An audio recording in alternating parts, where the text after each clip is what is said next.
There are whiskies that you have got to have on your shelf. Whiskies that when that bottle is empty, you immediately go out and buy another replacement.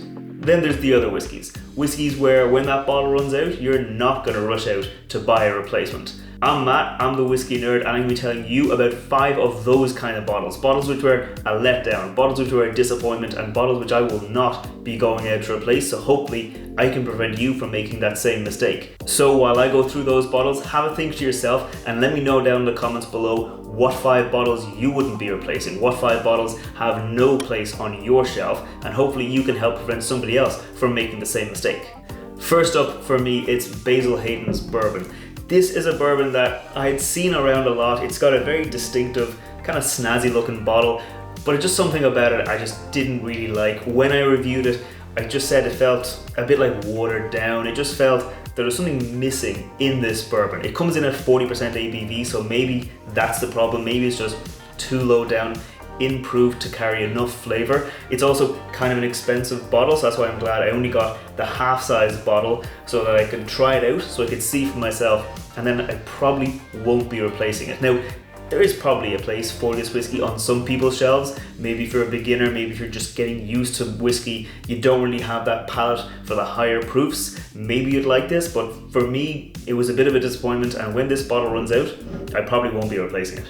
Next up, it's the Toki whiskey from Suntory. Now, there's nothing actually really wrong with this whiskey. It's a solid whiskey, it's a nice whiskey, it's good in highballs, it's good in cocktails, has a nice bit of flavor, a nice bit of proof behind it, coming in at 43% ABV. But at the same time, there's nothing really spectacular about this whiskey, and in the current market, Japanese whiskey is extremely expensive. This whiskey, I've seen it for 50, I've seen it for €80, which is a very, very high price for a okay whiskey, for a whiskey that's solid in a cocktail, whiskey that, you know, you could take it or leave it. So for that reason, I'm not going to be replacing this whiskey, at least until prices come back down to normal, because this is a whiskey in Japan where you can get it for a reasonably low price and you can just use it in cocktails and not feel guilty, whereas this bottle will have to last me because it's a bit expensive. Next is a whiskey where I don't have the bottle for it because, well, I didn't replace it, but I'm going to put a picture of it over there.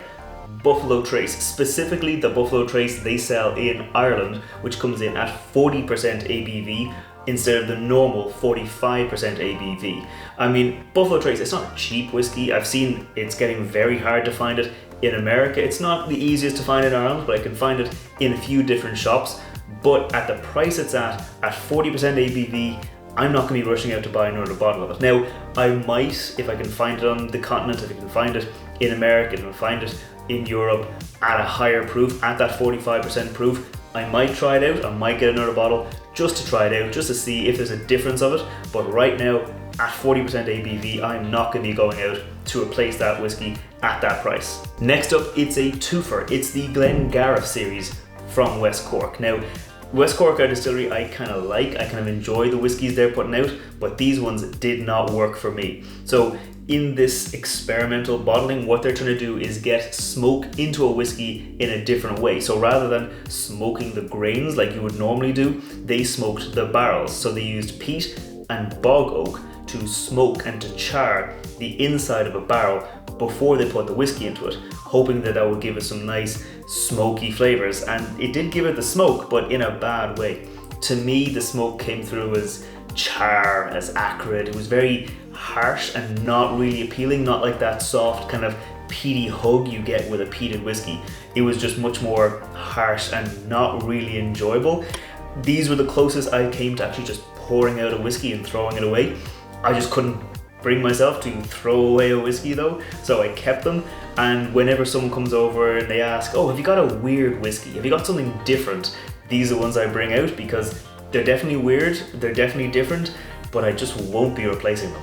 Next up, it's Paddy. This is an Irish whiskey which is in the same kind of budget category as you'll see the likes of Jameson, as Powers, as Bushmills, as the West Cork entry-level whiskey. But there's just nothing really exciting about this whiskey. So where all those other budget bottles do something different to make themselves stand out, the only thing that Paddy does that makes itself stand out is that it doesn't do anything. So like Jameson uses sherry casks to give it some fruitiness. Powers uses an extra bit of pot still to give it some spiciness. Bushmills uses malt to give it some richness and the West Cork entry-level bottle uses first fill bourbon cask to give it extra sweetness. Paddy though just doesn't really do anything. It's just there. It's just a whiskey. It's kind of just like adding alcohol to a cocktail. For me, it's just boring and it just won't be replacing it.